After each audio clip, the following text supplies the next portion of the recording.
కీర్తనల గ్రంథము 144వ అధ్యాయం. నాకు ఆశ్రయదుర్గముకు యెహోవా సన్నుతింపబడునుగాక.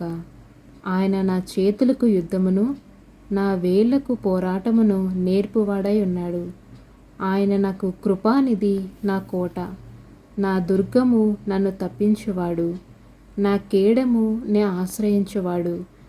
ఆయన నా జనులను నాకు లోబర్చువాడై ఉన్నాడు. యెహోవా, నీవు నరులను లక్ష్యపెట్టుటకు వారు ఏపాటివారు?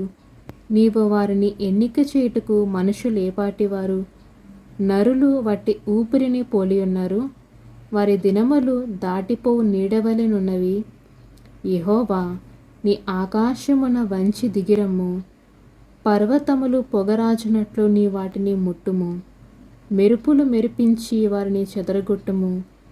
నీ బాణములు వేసి వారిని ఓడగొట్టుము. పైనుండి నీ చెయ్యి చాచి నన్ను తప్పింపుము. మహాజలముల నుండి, అన్యుల చేతిలో నుండి నన్ను విడిపించుము. వారు నోరు వట్టి మాట్లాడుచున్నది, వారి కుడిచే అబద్ధముతో కూడి ఉన్నది. దేవా, నిన్ను కూర్చి నేనొక కొత్త కీర్తన పాడెదను. 10 తంతుల సితారతో నిన్ను కీర్తించెదను. ఆమేన్.